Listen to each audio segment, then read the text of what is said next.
Okay.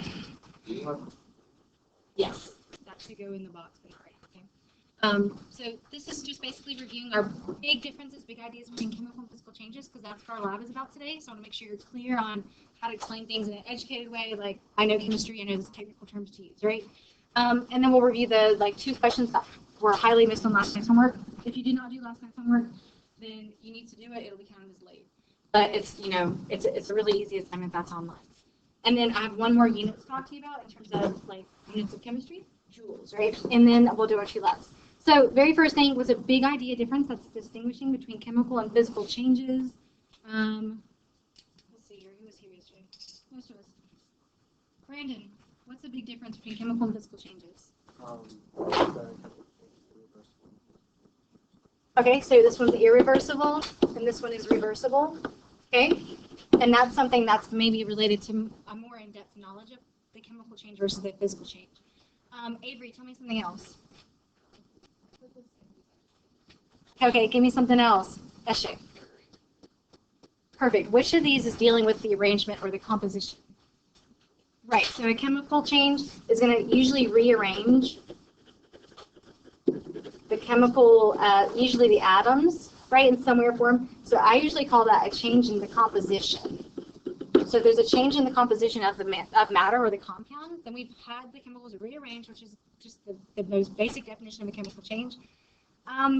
How does that compare to a physical change, though, Vincent? If I'm talking about chemical composition changing or chemical change, what would be happening in physical?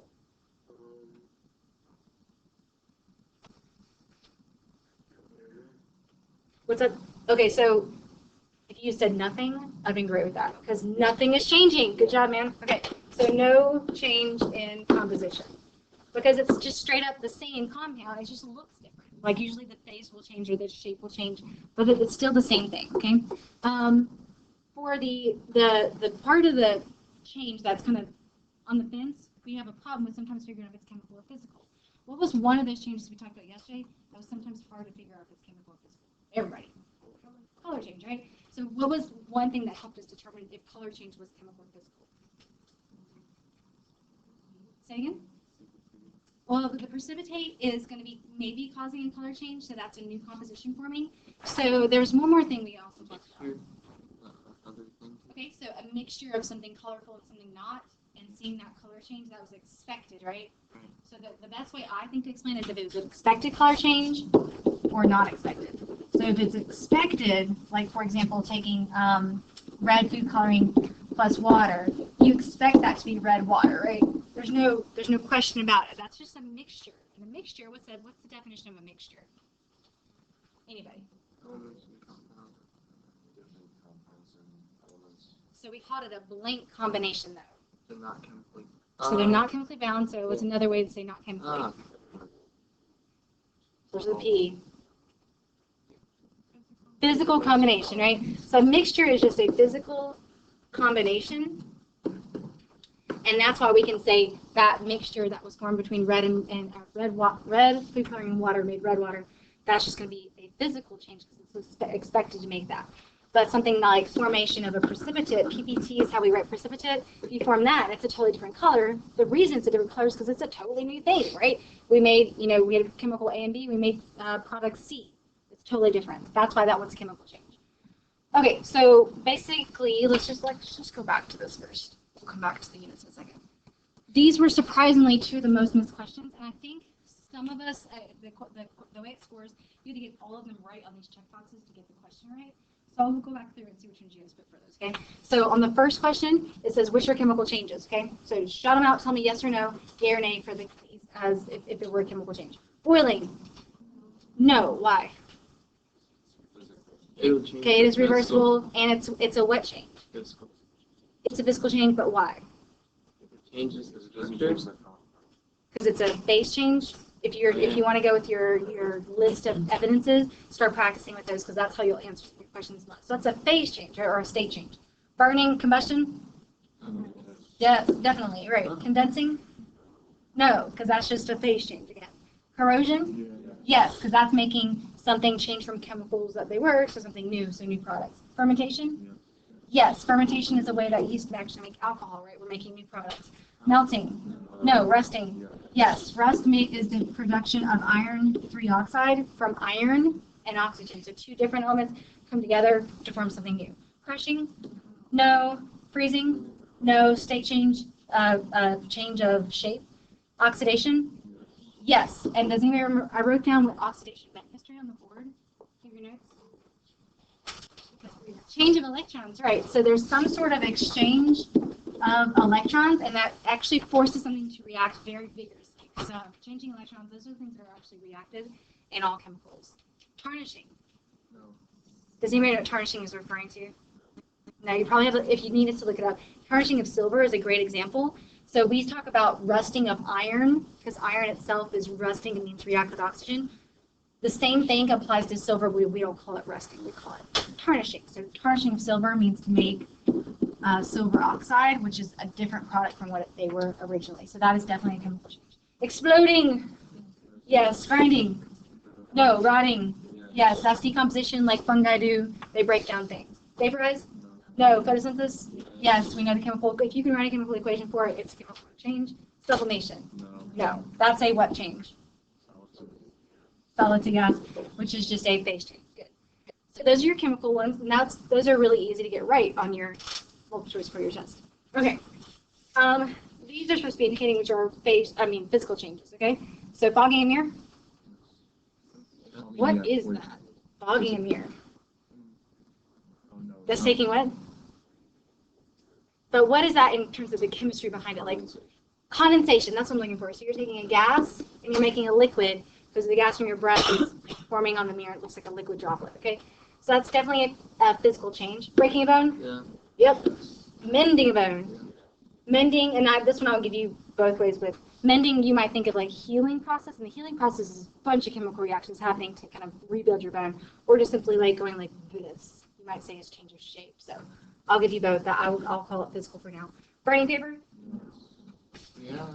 Burning. We're talking physical here. If I say burning, you think chemical, because that's like a combustion process. Burning is definitely, yeah, you're right. It's probably changing color, but more than anything, it's definitely chemical. Slicing potatoes, physical, yes. Mixing, yes. Frying chicken. Yes. Oh. Frying chicken is weird, okay? There's a process, gosh, I can't remember the name of it right now. Oh, I just watched this on like Top Chef America or something. It's where they take the kind of opaque colored meat and they cook it, and it makes a new kind of a brown or red color, and that's actually a chemical change because it changes the chemical composition of the chicken or whatever you're cooking. It's actually changed the chemical composition, and it tastes different too. Okay, and it kills all the bacteria, which is a plus. But yeah, frying chicken is definitely a chemical change because cooking generally is a chemical change. Nail roasting, chemical paper ripping, so change of shape or change of form is the way we say that. Burning wood. No. Mixing water into coloring? Yes. Molding? No, because molding is like decomposition. That would be chemical. Writing on paper? Yep. And dyeing fabric? Yes. You can undye fabric, meaning that would be more of just like a kind of a permanent mixture until you take it off. So, does that clear up some chemical physical stuff for now? Okay. I'm going to hold out the units part of this and wrap up with that at the end of class, because my last class, I don't know if they're slower than you guys, or if they just take longer because they have like precious time that they have in third period. But they took a while on the lab, so let's go ahead and start the lab. So, pull out piece of paper. I'm going to walk you through how to light a Bunsen burner first. Let me talk to you a little bit before we go back to it, okay? Pull out piece of paper for your lab.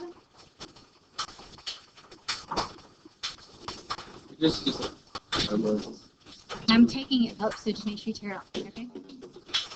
Okay, so the first thing I want to show you is how to light a Bunsen burner. This will take us less than 10 minutes. I just want to make sure you are an efficient Bunsen burner lighter, because that shouldn't take very long, because you'll have to light a Bunsen burner probably every other lab. So I don't want you to have to go, Miss Finlow, I can't get the Bunsen burner to light. Just want to teach you how to do that first. Then you'll start your chemical and physical changes lab. The chemical and physical changes lab have 5 big steps. And the 5 big steps require you to, for each step, to identify a chemical change and a physical change. There might be 6 changes in there. I don't care which ones you choose as long as you're choosing one of each, okay? And then I made some adjustments. Whenever you will be lighting matches, whenever you light matches and you blow it out, what happens to the match? It smokes, right? And that sets off the fire alarm. So we don't blow out matches, we dip matches in water, okay? So rule of thumb, make sure you have it always, anytime you're lighting matches, get a beaker of water, have it there so you can just dip the match in afterwards. Or drop it in there. If you dip it, you know the flame comes back on your hand. Yeah? It feels great, okay. Step 3, this right here is silver nitrate, and silver is very expensive, so I knocked it down from like 10 drops to 5 drops. So just put a little star on your lab right now. Step 3, 5 drops. That'll kind of prompt you to look at your lab sheet again and make sure that you're following the rules I have up here versus directly in your lab notebook. Step 4, magnesium is a metal, right? It's really flexible. It comes in a big long ribbon.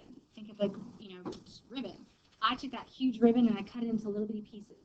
What have I done for you? Thank you. I've done a physical change for you. So I'm telling you that right now. You're not cutting it. I already cut it for you. So you might note number 4, I've already done a physical change for you, and that's going to be probably part of your data that you record. On this one, I'm giving you 2 to 3 pieces. Whatever I give you, just use. They're just little tiny silver pieces. They're magnesium though. And then the hydrochloric acid is in a dropper bottle. You're not going to put it into a graduated cylinder. It's got a dropper on the top of it. You just drop it. It comes out just in small drops. So use about 8-ish. You'll see some changes pretty immediately. So use a test tube holder on that one versus your hand. Okay, I like your hands the way they are. Other than that, the only last that you guys, you're going to pretty much go in order, but there's a lab group across from you at your lab table.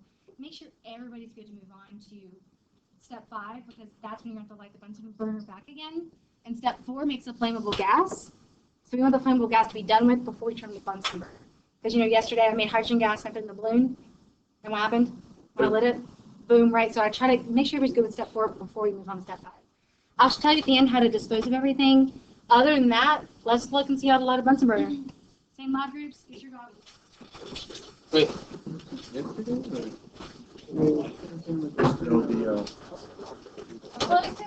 Close toe shoes. Like groups from yesterday or like 2 days? Same lab groups from the density lab or the safety lab. You have the same lab group for 1 full unit.